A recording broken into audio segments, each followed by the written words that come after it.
Good morning, dear students. Now we are going to talk about acids, bases and salts. कल जैसे हमने पढ़ा था एसिड, बेस और सॉल्ट यानी कि अम्ल, क्षारक एवं लवण के बारे में, तो आज हम इसके कुछ एमसीक्यूज के रिलेटेड डिस्कस कर लेते हैं। बहुत ही इंटरेस्टिंग चैप्टर है बच्चे, इसमें से एक क्वेश्चन आएगा ही आएगा। So be online with us at jasacademy.winall.com. So take a quick look on the questions and try to answer this. This will definitely come in your exam. So let us start the chapter. Okay, and also don't Okay. forget to subscribe the channel. हमारा first question है what happens when a solution of N acid is mixed with the solution of a base. तो यहाँ पर बात की गई है जब हम एसिड और बेस को सॉल्यूशंस हैं, दो हमारे सॉल्यूशन है, इनको मिक्स करते हैं तो हमारे पास एंड रिजल्ट क्या आएगा। तो इन्होंने ऑप्शंस दिए हुए हैं, कुछ स्टेटमेंट्स दी हुई है, तो हमें उन्हें बताना है कौन कौन सी स्टेटमेंट यहाँ पे करेक्ट है। The temperature of the solution increases, the temperature of the solution decreases, मतलब कि जब एसिड और बेस को जब हम मिक्स करेंगे तो जो हमारे पास प्रोडक्ट जो सोल्यूशन है उसका टेम्परेचर इंक्रीज होगा। फर्स्ट ऑप्शन में हमें ये दिया गया। सेकंड ऑप्शन में हमें दिया गया कि टेम्परेचर डिक्रीज होगा, और थर्ड ऑप्शन में दिया कि जो उनका टेम्परेचर है, जो मतलब स्टार्टिंग पोजीशन में ऐड करने से पहले था दोनों का टेम्परेचर, वही हमारे प्रोडक्ट में भी उनका टेम्परेचर भी सेम होगा। Salt formation take place. तो हमें पता है कि एसिड और बेस को जब हम मिलाते हैं तो एक हमारा सॉल्ट क्रिएट होता है और हमें पानी होता है। तो सॉल्ट का तो हमें मालूम है कि ऑप्शन 4 करेक्ट है। ओके, तो जो टेम्परेचर जब हम एसिड और बेस को मिलाते हैं तो जो हमारा टेम्परेचर है सोल्यूशन का वो इंक्रीज होता है, क्योंकि जब हम एसिड और बेस को मिलाते हैं जो हमारे H+ आयंस और OH नेगेटिव आयंस है ये आपस में इंटरेक्ट करते हैं, और जब इंटरेक्शन इनकी होती है तो इलेक्ट्रॉन्स एक्सचेंज होते हैं। इलेक्ट्रॉन जब एक्सचेंज होते हैं, जैसे हमें वैलेंस बैंड कोवलेंट बैंड है, जब इलेक्ट्रॉन एक्सचेंज होते हैं करते हैं तो टेम्परेचर इंक्रीज होता है। तो इस करके जो हमारा फर्स्ट ऑप्शन है वो करेक्ट है, और जो डिक्रीज वाला तो हमारा हो चुका है, क्योंकि हमारा जो सोल्यूशन का टेम्परेचर है वो इंक्रीज करता है, और सेम भी नहीं रहता हमारे सोल्यूशन का टेम्परेचर, क्योंकि वो इंक्रीज करता है। तो हमारा ऑप्शन डी करेक्ट है यहाँ पे। फिर तो क्वेश्चन पूछा गया था क्या होता है जब एक परखनली में एक अम्ल का विलयन एक क्षार के विलयन के साथ मिलाया जाता है। तो ऑप्शन जो है इसमें आपका करेक्ट होगा option number D, means first and fourth. ठीक है, तो यानी कि विलयन का ताप जब बढ़ता है और लवण का निर्माण होता है। ठीक है, तो ये आपका आंसर करेक्ट है। Coming on the next question, on the second question, Nandita, we are just doing question answer scenario today because second question is next question में बढ़ते हैं। An aqueous solution turns red litmus solution blue. Excess addition of which of the following solution reverse the change. तो यहाँ पे हमें एक solution दिया गया है, तो जब हम उस सोल्यूशन में लिटमस पेपर डालते हैं जो येलो कलर का होता है, जब किसी एसिड से उसका कोई रिएक्शन नहीं करवाते, तो जब इस सोल्यूशन में लिटमस पेपर डालते हैं तो उसका कलर रेड हो जाता है। ओके, तो हम उसके अंदर सोल्यूशन, ऐसी सोल्यूशन के अंदर जो हमारे पास पहले से एग्जिस्टेड था, तो जो हमारा लिटमस पेपर कलर है, पहले तो जब हमने पहले सोल्यूशन का टेस्ट किया तब रेड कलर, पर जब हमने ये वाला सोल्यूशन इसके अंदर था तो लिटमस पेपर का कलर हमारा ब्लू हो गया। और आपको पता है रेड हमारा एसिड को रिप्रेजेंट करता है और ब्लू हमारा बेस को रिप्रेजेंट करता है।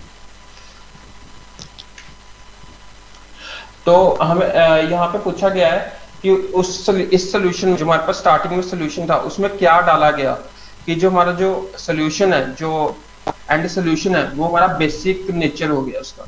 मतलब सिंपल तो आप ये हमारा सोचो ऑप्शन है कि ए, आपको लिटमस पेपर दिया गया तो क्या कर रहा है, जलीय विलयन लाल लिटमस विलयन को नीला कर दे रहा है। ठीक है, तो आपको इसमें से बताना है कि किस विलयन को अधिक मिलाने से ये परिवर्तन जो है व्युत्क्रमित हो जाएगा, यानी कि रिवर्स हो जाएगा। ठीक है, कि मतलब नीले से वो लाल हो जाएगा। राइट, तो this is the question. Right sir? Okay, so option yes is sir. Baking powder, lime, ammonium hydroxide solution या हाइड्रोक्लोरिक एसिड। बेकिंग पाउडर, चूना, अमोनियम हाइड्रोक्साइड, विलियन या फिर hydrochloric acid. Sagar, give me the answer.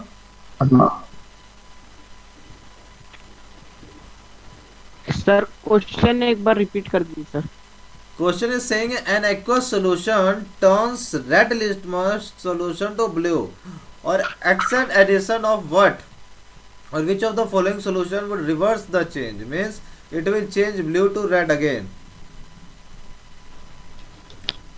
तो सबसे पहले तो red वाला तो एसिड होता है एंड ब्लू वाला क्या होता है, बेस होता है। अब तो ब्लू से दोबारा रेड करने के लिए आपको क्या ऐड ऑन करना पड़ेगा?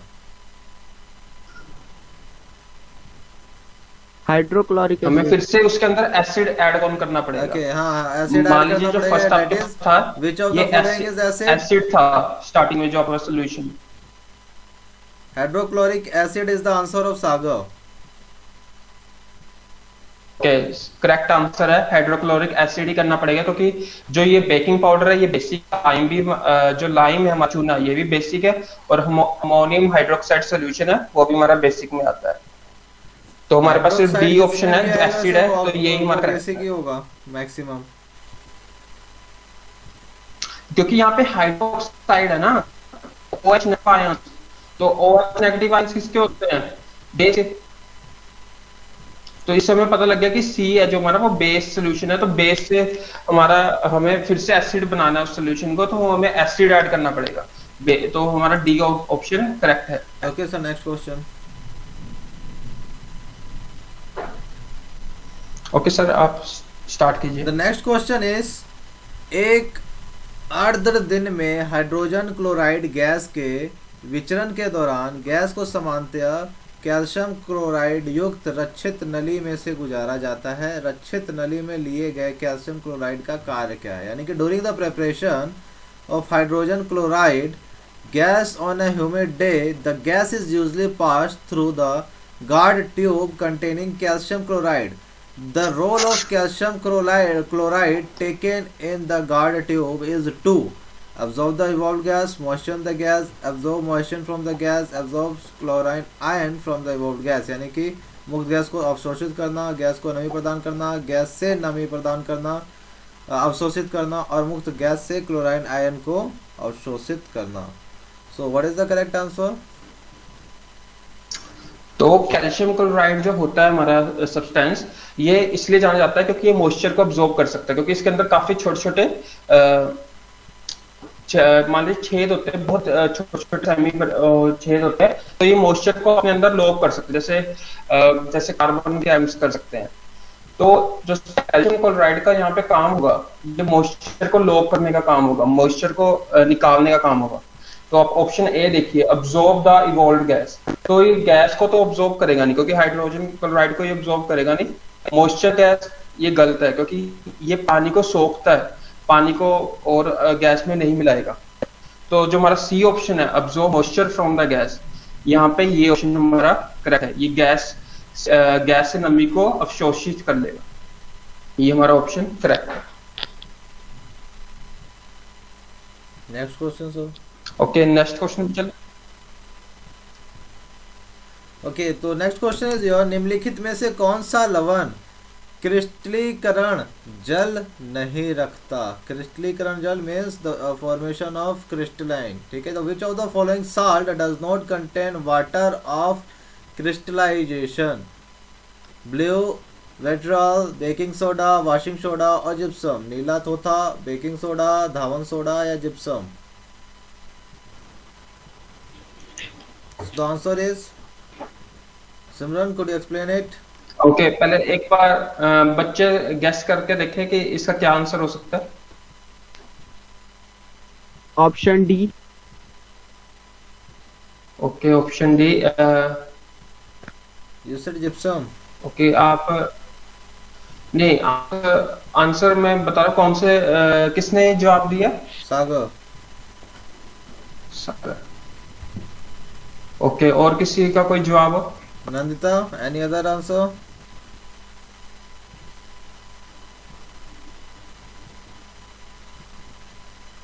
A, B, C, D, anyone?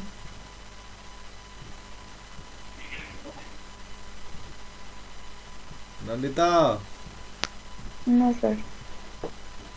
ABCD कोई तो आंसर बताओ। ओके, इसका answer Okay, so let us we are giving the answer. The correct answer is okay, तो असल में इसका आंसर बी है, बेकिंग सोडा। पर जिप्सम का कंफ्यूजन हो सकता है, क्योंकि जिप्सम भी जो क्रिस्टलाइजेशन ऑफ वाटर है उसमें यूज होता है, पर यहाँ पे बेकिंग सोडा इसलिए है क्योंकि यहाँ पे कहा गया कि वाटर क्रिस्टलाइजेशन को नहीं बनाता, जिप्सम बनाता है असल में, तो यहाँ पे कंफ्यूज हो गया है। Okay, so now coming on the next question. Sodium carbonate क्षारीय लवण है क्योंकि यह लवण क्या है? Sodium carbonate as a basic salt because it is a salt of strong acid and strong base, weak acid and weak base, strong acid and weak base, weak acid and strong base. तो आप बताएंगे प्रबल अम्ल या प्रबल क्षारक का है, दुर्बल अम्लता दुर्बल क्षारक का है, प्रबल अम्ल दुर्बल क्षारक का है, या दुर्बल अम्ल प्रबल क्षारक का है? Any guess? Strong acid strong base. Strong acid and strong base. Okay, और कोई option? Anup, is there any answer? Am I audible to you, Anup? Right now?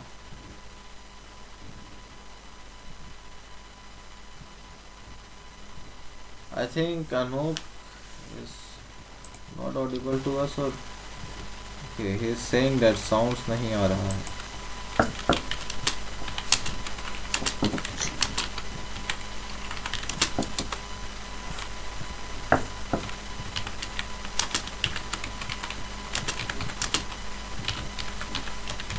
Okay, अब आ जाएगी।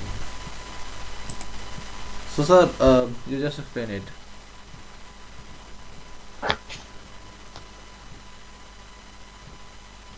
Anup is saying the answer is A.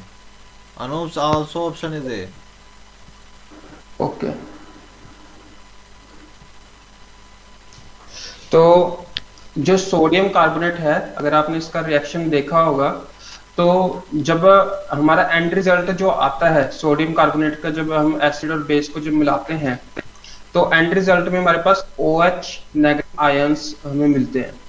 तो OH negative ions का साथ basic, मतलब जब acid और बेस का जब स्टार्टिंग में हमने मिल किया, तो हमारे पास जो सोल्ट है उसके अंदर OH नेगेटिव आयंस ज्यादा आए हैं, H+ आयंस ना के बराबर है। तो इसका मतलब ये हुआ उसके बेस है, उसकी जो पावर है उसकी ज्यादा रही होगी एसिड के मुकाबले। तो यहाँ पे हमारा जो ऑप्शन होगा वो होगा week acid and strong base, क्योंकि यहाँ पे बेस की पावर ज्यादा होगी, तो ही हमें जो सोल्ट है उसमें OH नेगेटिव आयंस मिले हैं। दुर्बल अम्ल एंड प्रबल होगा। Okay, sir. Next question. Weak acid and strong base is the answer of this. And coming on the next question, दांत ये के इनेबल, जो हमने कल इसके रिगार्डिंग डिस्कस किया था, तो दांत के इनेबल में कैल्शियम फॉस्फेट होता है, तो इसकी प्रकृति क्या है? Calcium phosphate is present in tooth enamel, तो it's nature is basic, acidic, neutral और एम्फोटेरिक। क्षारीय है, अम्लीय है, उदासीन है या उभयधर्मी है? तो we have discuss about it. Okay, इसका आंसर बताया जा सकता है, ये सलाइवा से रिलेटेड है इसका आंसर। बेसिक।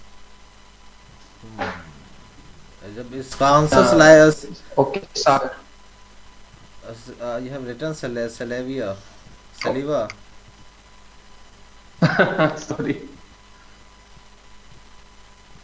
ओके, तो इसका आंसर जो बेसिक है क्षारीय, ये सही है। या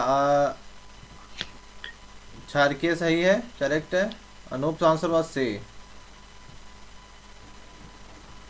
ओके, अनूप का आंसर से neutral answer is correct, that is basic. Yes, क्योंकि जो सलाइवा है, हम जो हमारे दांत है उनको प्रोटेक्ट करता है किसी भी एसिड, क्योंकि बैक्टीरिया जब भी एक्सक्रीट करते हैं तो वो एसिडिक सब्सटेंस, तो जो थूक है बेसिक होगा तभी उनको न्यूट्रल कर पाएगा उनके एसिडिक सब्सटेंसेस को, ताकि हमारे दांत बचे रहें।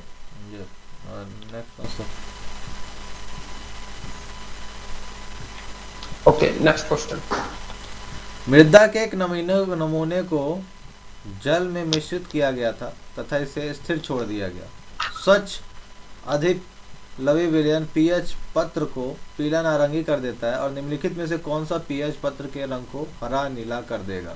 Sample of soil is mixed with water and allowed to settle. The clear supernatant natant solution turns the pH paper yellowish orange. Which of the following would change the color of this pH paper to greenish blue? Options are lemon juice, vinegar, common salt and antacid. नींबू रस, सिरका, साधारण लवण, एक परती अमल। Okay, तो इसका answer देने से पहले आपको एक एक्सप्लेन कर दूं कि जो सॉइल है, आपको कल बताया मैंने कि वो एसिड की नेचर होती है। इसका जो पीएच मान होता है 5.6 से 5.7 तक हो सकता है। ठीक है, तो यहाँ पे बोला गया है कि जो मिट्टी है उसके अंदर जब हमने पानी उसके अंदर मिलाया तो जो पीएच का हमारे पास जो आया था रिजल्ट आया था येलोइश ऑरेंज, जो लाल रंग के बिल्कुल करीब है। और हमने पता करना है कि इन चारों चीजों में से उसमें क्या मिला है मिट्टी के अंदर कि जो उसका जो रंग है ग्रीनिश ब्लू हो जाए। ग्रीनिश ब्लू का मतलब ग्रीनिश ब्लू लिटमस पेपर तभी दिखाता है जब हमारा जो सोल्यूशन है वो बेसिक हो, क्षारीय हो। तो इस विनेगर, इन चीजों का ध्यान रख के आप Sagar's answer is vinegar. Okay, Sagar ने विनेगर।